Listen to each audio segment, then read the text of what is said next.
Hello students, welcome to M for PRT and TGT. तो Vygotsky, Kohlberg और Jean पियाजे का सिद्धांत देख लिया था। अब लास्ट सिद्धांत देखते हैं, ब्रूनर का सिद्धांत। ये भी बहुत पूछा जाता है केवीएस और सुपरटेट के लिए, काफ़ी इम्पॉर्टेंट है ये। तो जेरोम ब्रूनर इनका पूरा नाम था और इन्होंने भी संज्ञानात्मक विकास का सिद्धांत दिया था। ठीक है, इनके सिद्धांत में कितनी अवस्थाएं थी? 3 अवस्थाएं। ठीक है, या 3 चरण कह सकते हैं, 3 स्टेप्स कह सकते हैं।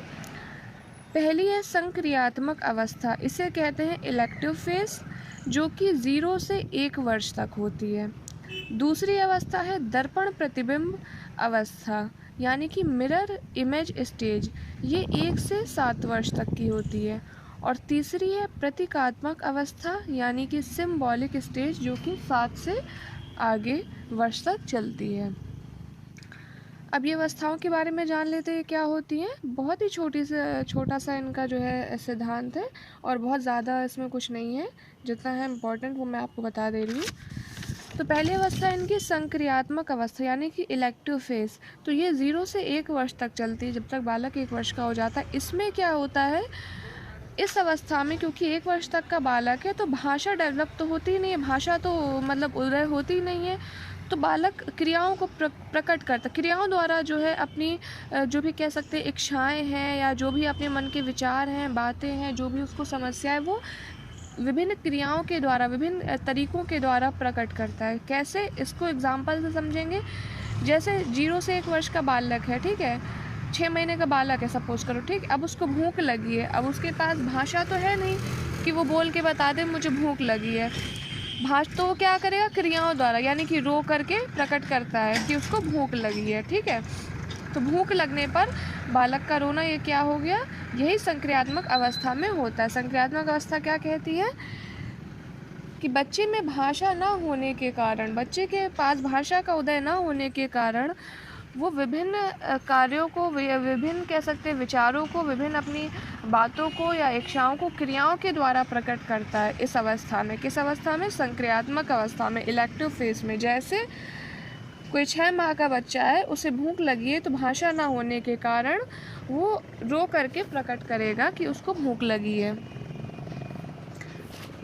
फिर दूसरी अवस्था दर्पण प्रतिबिंब अवस्था, यानी कि मिरर इमेज स्टेज, ये 1 से 7 वर्ष होती है। इस अवस्था में क्या होता है, बालक किसी वस्तु के बारे में तभी सोच पाता जब वो उसके सामने मौजूद हो, मूर्त हो, यानी कि बालक के अगर आंखों के सामने जो वस्तु है, वो उस वस्तु के बारे में तभी सोच सकता है कि हाँ ये हमारे पास कोई वस्तु है। ठीक है, नाम से समझ में आ रहा है दर्पण प्रतिबिंब। दर्पण में क्या होता है, आपको प्रतिबिंब दिखाई देता है।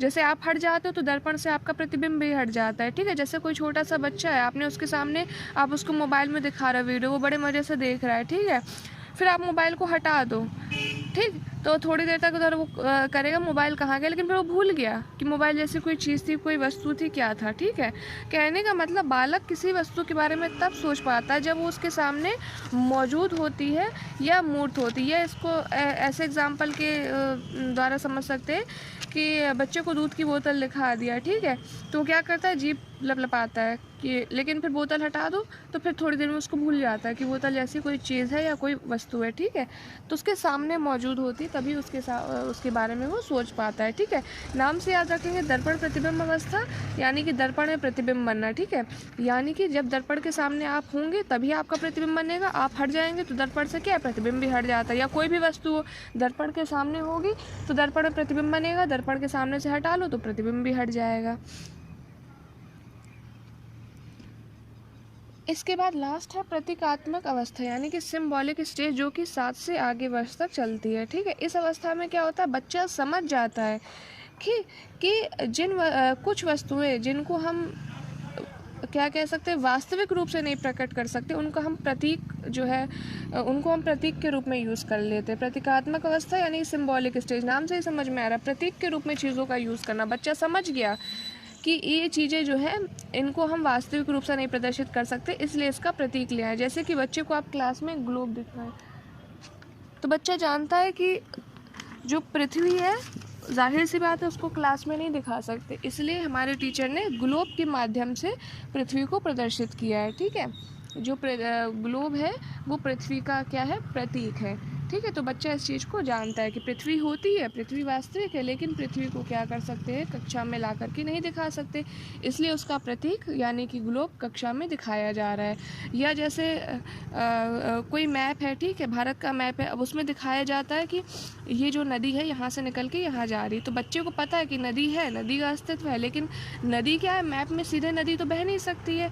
तो यहाँ पे जो नीले नीले इस तरह का प्रतीक बना है, ये नदी का प्रतीक है। कहने का मतलब कि यहाँ से लेकर यहाँ तक ये नदी बह रही है, ठीक है, नदी है, लेकिन नदी को वास्तविक रूप से मैप में नहीं दिखाया जा सकता। ये नदी जो है वो वास्तविक रूप से मैप में नहीं या नक्शे में नहीं बह सकती, तो इसलिए उसको दिखाने के लिए प्रतीक का इस्तेमाल कर रहे हैं, ठीक है।